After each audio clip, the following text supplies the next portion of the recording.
NYSC Act says that to the effect that it is mandatory for every Nigerian who has gone through Bachelor's of Laws degree or HND or NCE to serve in the Youth Service Corps. It is mandatory. And that's why it goes further to provide for example, ground for exemption. If you are sick, you can be exempted. Or if you have been honored with a national honor, then you don't need to go and serve. Or during this period, you have also served in intelligence agencies like SSS, NIA, Defense Intelligence College. You see some of those provisos. And if you look at the intelligence agencies, you will know that the NYSC Act is not a joke. We are not playing. So, and the spirit and the later of the National Youth Service Corps is meant to be the criteria for ascertaining not just patriotism and national service, but the character and fitness of anybody who will either be employed or be appointed. Now, those who try to support the view to say, if you're a youth corps member, you can be appointed because there is a difference between appointment and employment. Absurdity. Any services that you will render for which you will be rewarded by way of salary or emolument under a structured organization, private sector or public sector, it is mandatory that you provide evidence of national youth service. That's why, even if you want to go to the bank, like this organization where you are privileged to be running, anybody who is going to be recruited here and he says he or she is a graduate and submits his CV without NYSC, you will not take them. There is this thing called express provision of the law, and there is the implied provision of the law.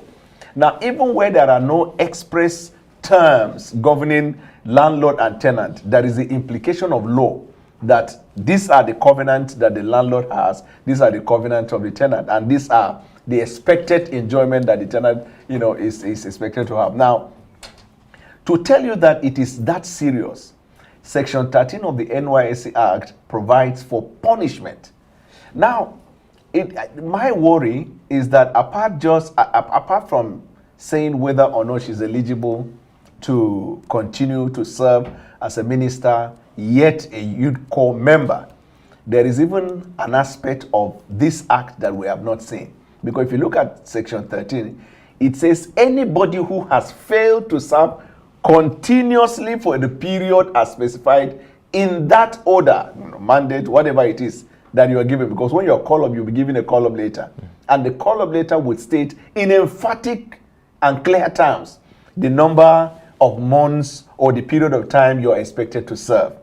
It says anybody who fails to do that when you have accepted, in other words, when you have been mobilized, you probably appear in orientation camp, or you have in fact started after you finish your orientation camp, that anybody who absconded, it says is guilty of an offense and is liable upon conviction to pay in those days 2,000 naira or to serve for a period of 12 months or even both. Now, wherever the law provides for punishment, it means that the obligation that is on that person is mandatory. So the big question is, because people have cited the decision Kemi Adeosun's case where Justice Tayo said it is not mandatory for you to serve, that youth service is not mandatory to appointment. There's a distinction between that and when you have subscribed to serve.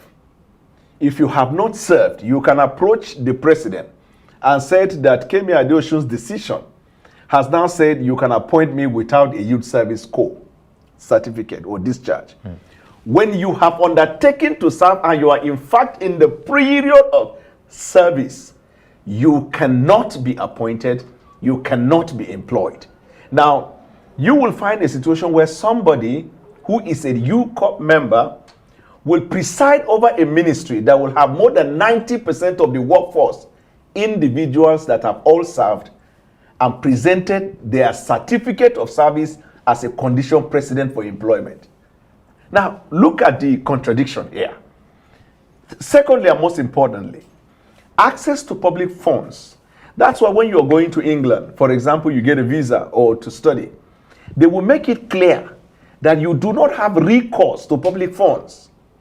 And they will state the period you are expected to work. They limit it.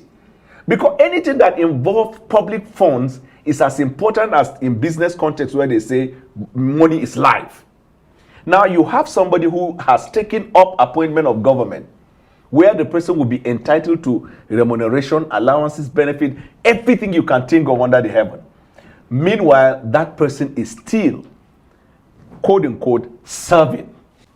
The law is, and it is clear, you are not eligible to take on appointment or employment until you have completed your compulsory or mandatory service. And this is my fear. You see, as a nation, we keep lowering standards in order to meet the conveniences and demands of people and times. And before we know, as a nation, we'll come to a point where we have all the relevant laws on ground, but we have challenged those laws because individuals who have failed to meet up with the standards, we have had to bend the law just to satisfy them. You know that recently, Mr. President had also appointed a student in the university as a member of a committee. That is illegal.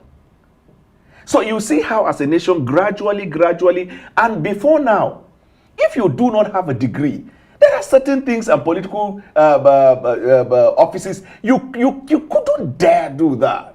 But in 2019, we saw in the case of President Buhari, where the court was approached and the court further lowered the standard to say that as a criteria for you to run for the office as a president, you don't even need to present the certificate. All you need is to show that you attended, meaning that transcript will become condition precedent to becoming the president. Again, lowering the standards.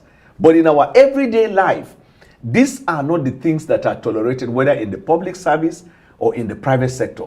And in fact, most of these public officers who are contesting in support of that probably have under their employ, either at the private level or even in the public level, individuals that if you do not have the NYSC certificate, you couldn't be taken. So should we as a country, it's just like when we talk about reducing the cost of governance. I mean, what I see where people hypocritically talk about this present administration's effort to reduce the cost of governance.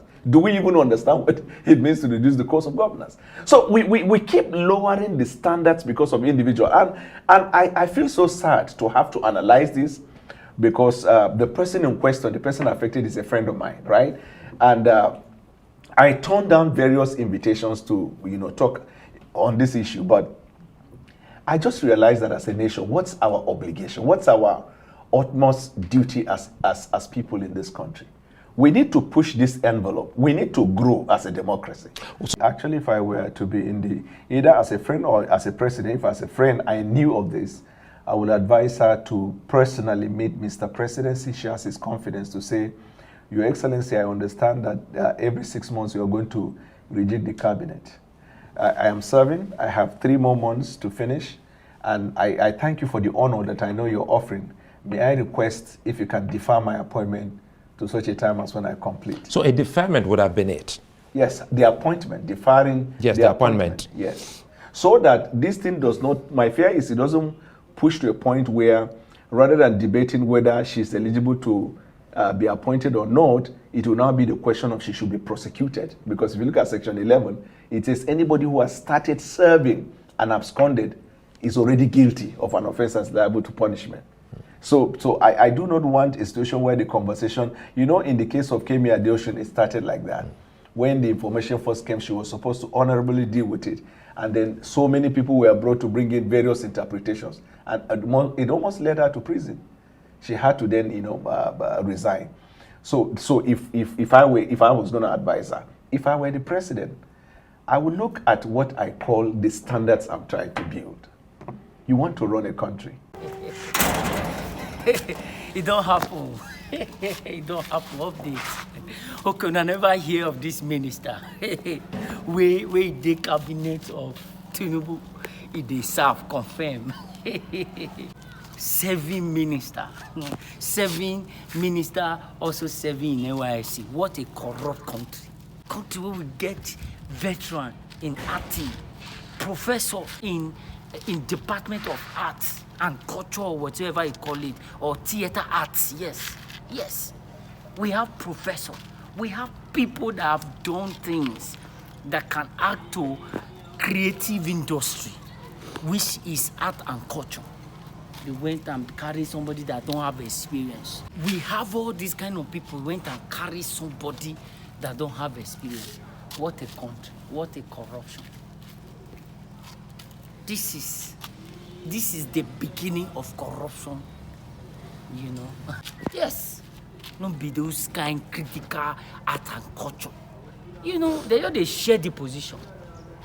What a shame, what a shame. Prophet Jethro has spoken.